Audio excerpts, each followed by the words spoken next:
What's going on? What's going on? We are back. I got my guy on my show again, which is awesome. I got the great, I'm going to call him the great Schuyler Callihan. You understand? Eugene Napoleon, Relatively Sports. I wanted to come up and talk a little bit about post-NFL draft and some of the things maybe a fan may or may not know about what happens when they take, these super studded, superstar student athletes off the gridiron and you start individualizing them when you break them down in your private meetings and workouts and things of that nature, and how numbers change. The pre-draft projection board goes from one thing to another when they get these talented athletes in and they deal with them one-on-one. A lot of things change. So I just wanted to bring Schuyler on and let's kind of kick that can around a little bit and talk about it. So what did you think, first off, what did you think about the draft? I mean, it was really crazy because I thought there was going to be at the top, there's going to be chaos regardless of what happened. Like whatever Houston did at number 2 was going to really dictate the next like 6 to 8 picks. And we saw a little bit of a run on quarterbacks there. We saw Will Levis drop out of the first round, which was a little surprising. Personally, I didn't see Will Levis as a first round draft pick. And I don't know if I told you about that or not, but we probably brought it up in discussion. I actually had him as a second round grade. So that didn't really shock me in terms of that's where he should have went, but to actually see that's where he did go was a little bit of a shock.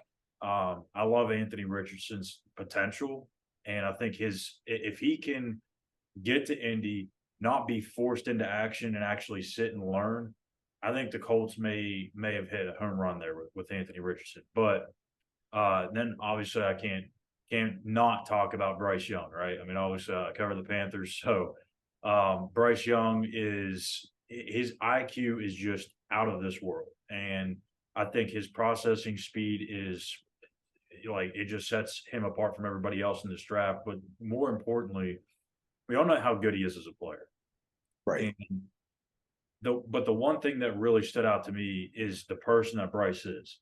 I don't know that I've shared this with you yet, but when we had the introductory press conference for Bryce in Carolina, he comes down, greets all the fans, signs autographs, he does his press conference and all that stuff. As soon as he's done with his press conference, he comes down. We're all the media sitting in the first row or two.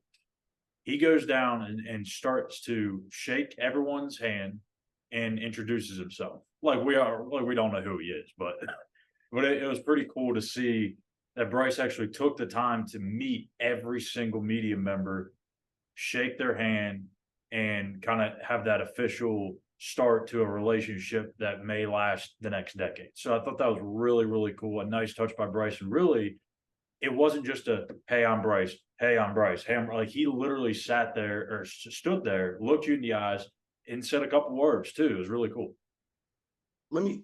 If you don't mind, let me speak to that. I've always been, from day one, a fan of that young man. And it's funny, forget the athletic ability. I'm talking about the humanity of that young man. Yeah. And it's funny that you shared that because you can see that in him. That's just the walk that he walks. And it's an interesting journey when you're talking about playing at that level, being drafted the number 1 pick overall. There's a lot of pressure. But when you have that type of humanity and that type of understanding of how to build relationships, it's important because he knows I am the CEO of this franchise now. I have to carry myself, conduct myself in a certain manner because this is what's expected. But here's what's funny. It's not expected from him because that's who he is. That's how he's been raised. That's his journey. It's been his journey from day one. And I really could not be prouder to have that type of representation. I don't care what organization he would have went to, but that type of representation in the NFL. It's important. It's important for the next decade of kids coming up to see this is how you conduct yourself. It is. And he, like you said, he was raised by great parents. And we got to speak with Craig and Lisa, his mom and dad, on the side after the press conference, and just really humble people, down to earth. And you can see where Bryce gets it from. Like he's so thankful, so grateful for the opportunity to be in the NFL, to be with the Panthers. Like I went through his press conference and I started counting the amount of times he said grateful. And I think I lost count because I was like 14, 15. We were like 3 minutes into it. But he's very soft spoken, very humbled. And honestly, the really cool thing about him, and we've talked about this many, many times before, is like he openly talks about how God has kind of impacted his life and he does everything through that. So and his parents have talked about it a lot too. So, he's a very very humble kid, does everything right, and isn't really much of a. And I think in the way I told you the day we had that press conference is like he's kind of bored, and that can be a good thing to be a boring guy in the NFL. Listen, that's an excellent thing. You know why? Boring keeps you out of trouble. Exactly. Okay. So I'll take boring in a dynamic person who happens to be a dynamic player any day of the week. Yeah. Give me 20 boring young men like that, and I'm gonna win some football games. Right. But don't be fooled now. Like he can command a huddle. He can yell at his teammates and he can get that attention. Like people are gonna follow him. There's no doubt about that. You look Absolutely. at him and hear him and hear the soft spoken, words that he says and just kind of how laid back and how I guess calm he is. But like I said, don't be fooled. He's got a whole different side of him that when he steps on the field, it just flips. The real quick key to that is as long as that personality doesn't take over the other personality, you're fine. Yeah. There has to be a balance, and all the great ones have it. That's the difference. Yeah. Now, the interesting is I want to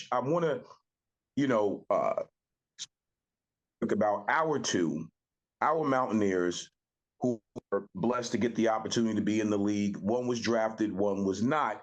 I want to talk about that real quick because I think there might be some misunderstandings as to why certain players may have a draftable grade and then they don't get drafted and you wind up signing as, a free agent.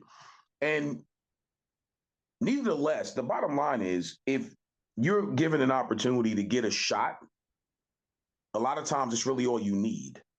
So in that case, Bryce Ford Wheaton comes to mind, a tremendous talent with a lot of upside. In my humble opinion, and we talked about this, I projected him to go, to definitely be a draftable player because he has that type of ability. But nonetheless, he wound up signing a free agent, deal with the New York Giants, which I'm actually happy because he's in our backyard. I'll get a chance to see him play.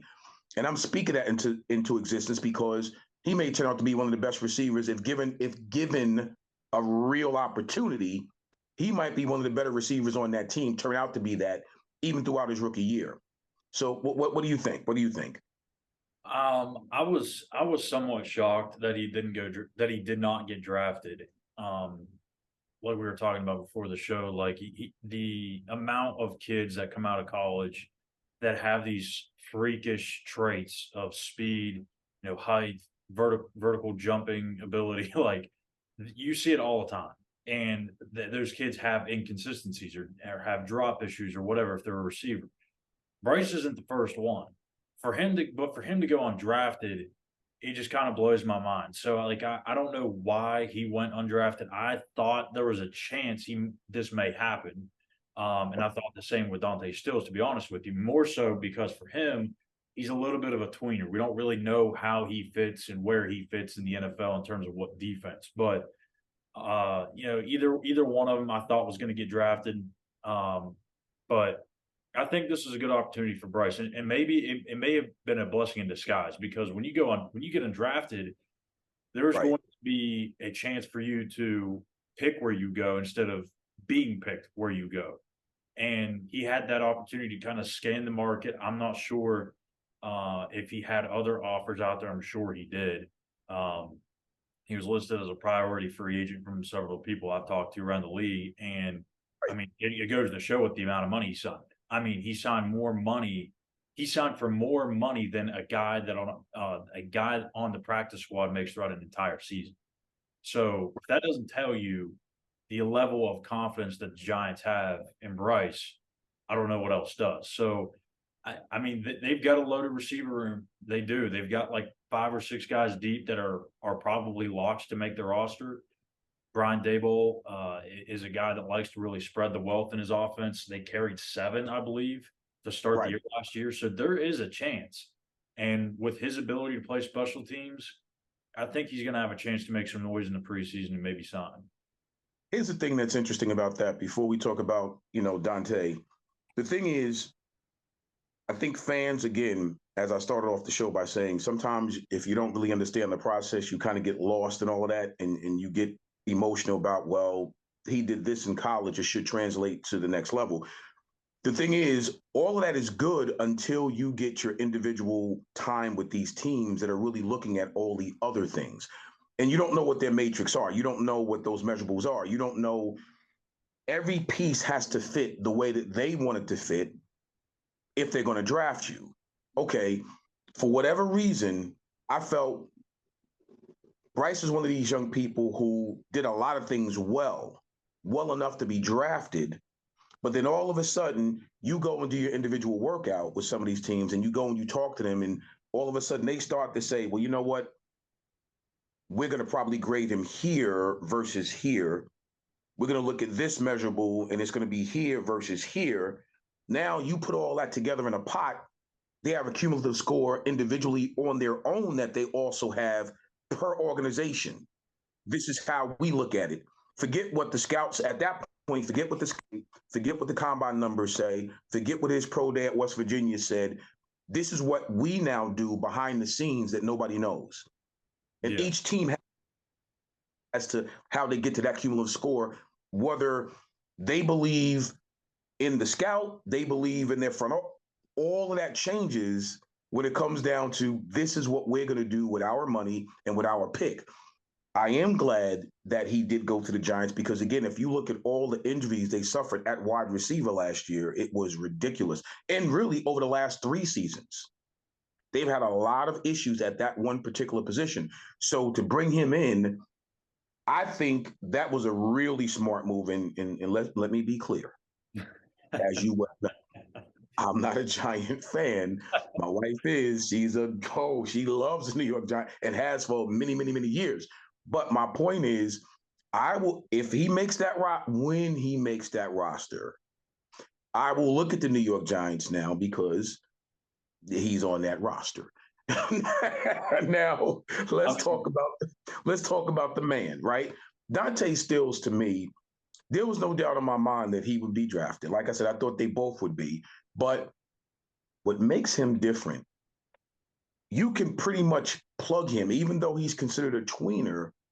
It depends, like you said, about what defense they decide to run. But I'm gonna tell you, his motor doesn't stop. You can pretty much plug him in a few different places, and I think you're going to get production. Now, depending on what happens with him in his rookie campaign, it's going to depend on really where. I'm sure they're going to play him in 2 or 3 different spots just to see what he can do. And I really believe he has the ability to show up in one of these particular spots that's going to allow him to be there, and they'll know exactly what he is, especially when they get him in rookie camp and mini camp. They'll figure it out rather quickly because he has a motor that just don't stop.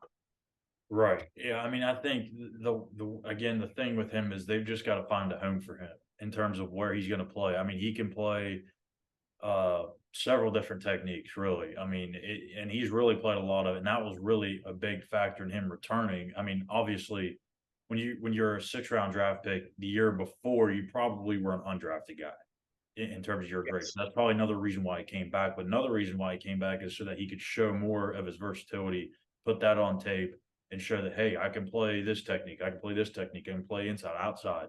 I can bull rush. I can be a finesse rusher. So there's a lot of different things that went into that, but I don't know exactly where he fits in Arizona's defense. They got a new head coach, Jonathan Gannon. I believe, don't quote me, but I believe they played a 4 down front, which I think probably fits better for Dante, even though Mhm. West Virginia predominantly played a 3-man front, I believe, this past season. So again, I think it fits better for him, but I like his potential. I don't know if he's ever going to become a starter in the league.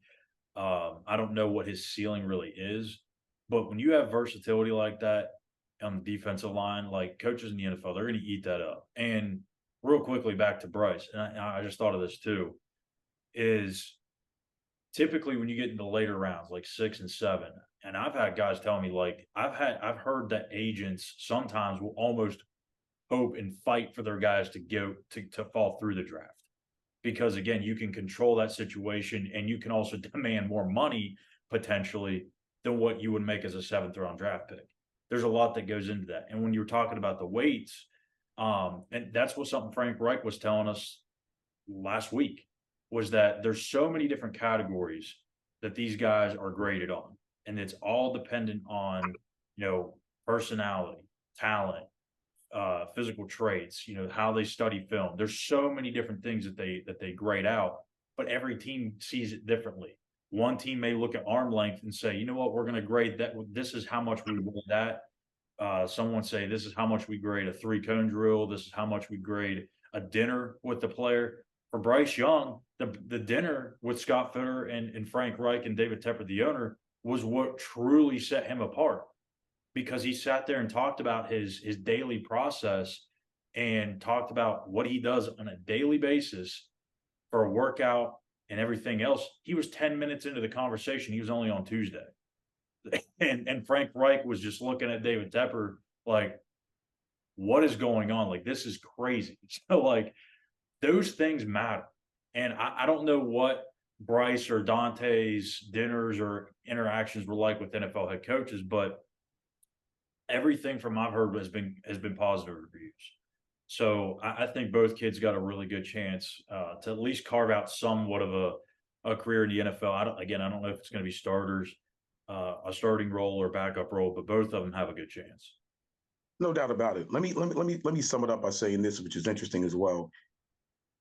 That's the reason why most people really don't really get an understanding of this. So the versatility is what helps you to make a roster, right?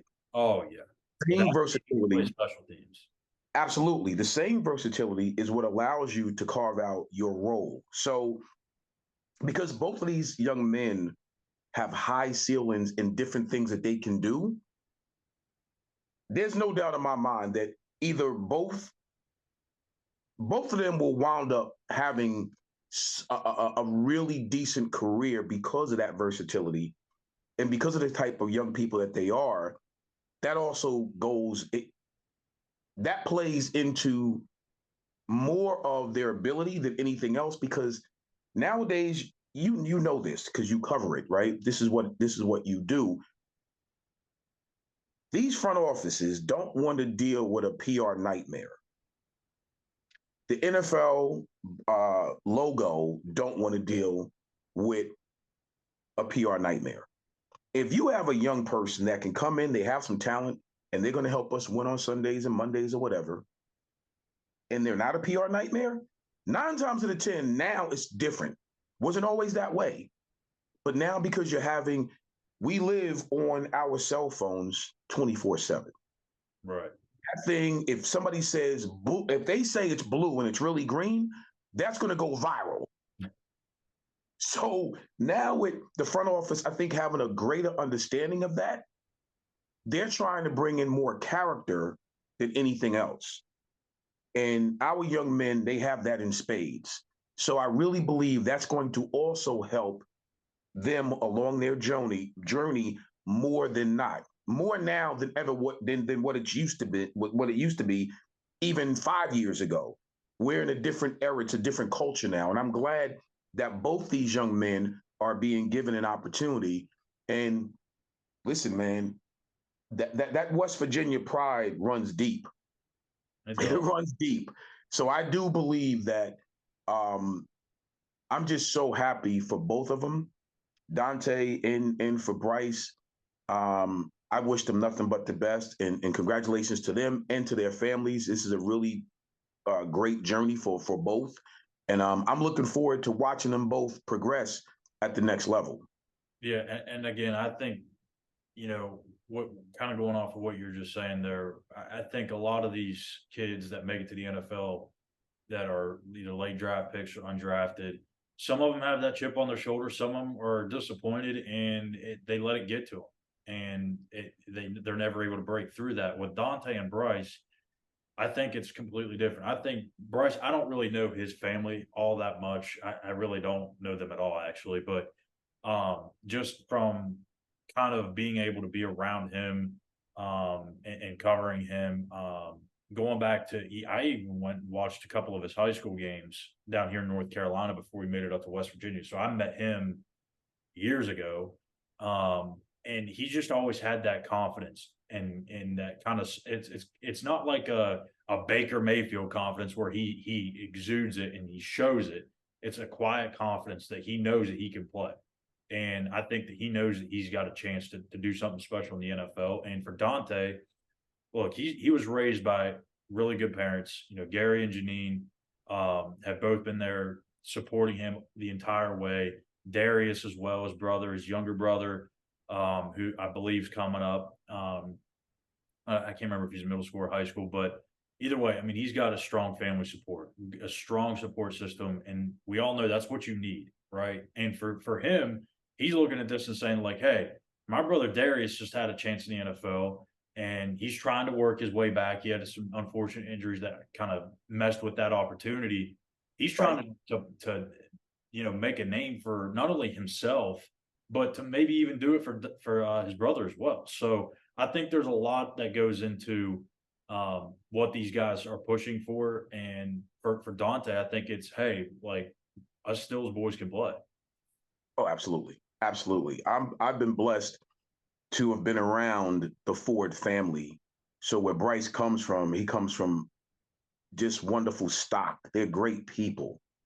Went to school with his mom.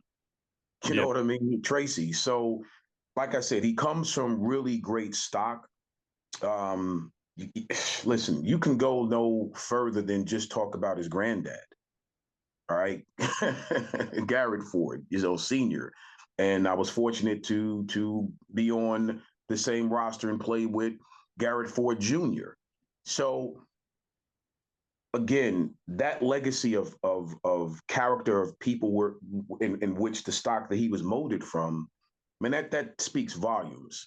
So there's no doubt in my mind he's prepared for the moment, and he'll do well if he's given it a legitimate opportunity. Schuyler, he'll do well. And again, the Stills, you come on,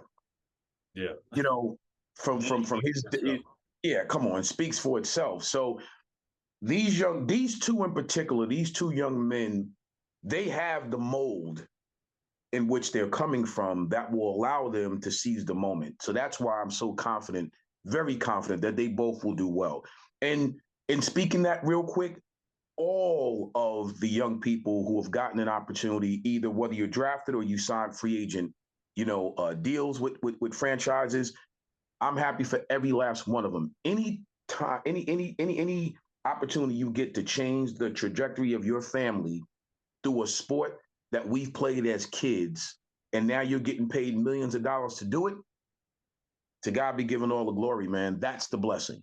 Yeah, I mean, and also too, like, the XFL is not a bad place either. The USFL is not a bad place. Like, Canadian League's not a bad place. We've seen it before. Guys go to these leagues, they blow it up, and all of a sudden they make their way onto an NFL roster, even if it's a practice squad. Heck, PJ Walker, he lit it up in the XFL 2 years ago, was on his way to being the MVP of that league, and signs with the Carolina Panthers and ended up starting multiple times throughout his time here in Carolina. Now he's the backup of Chicago to Justin Fields. So just because you don't make it to the NFL right out of college doesn't mean that the dream is over.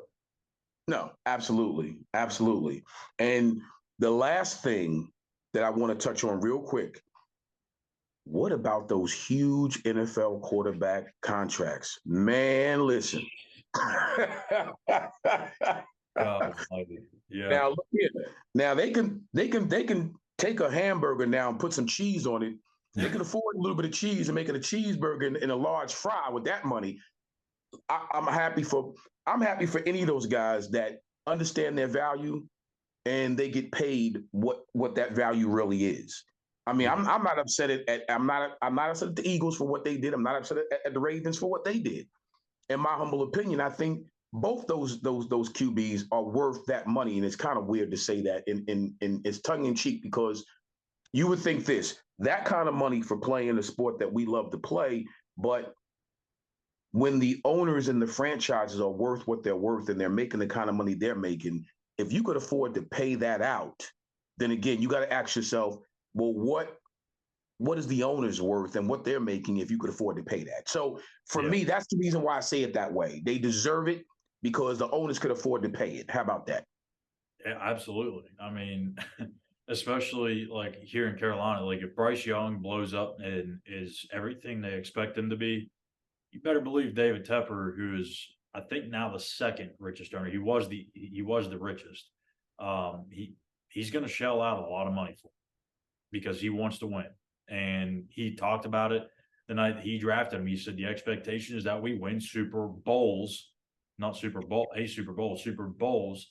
So, yeah, I mean, I think the quarterback market is always going to reset itself. Like you're going to see when Jalen Hurts got his contract extension, I think he was the richest quarterback in the NFL. That's not going to last for very long. Like Well, you see what happened with Lamar. with Lamar, exactly. Oh, right. It's going to constantly reset itself, and I don't know that there's a ceiling. I really don't because it's just a couple of years ago when you paid 30 million a year for a quarterback, that was like okay, that's the top of the top, the elite of the elite. Now we're getting into the 40s, 50s.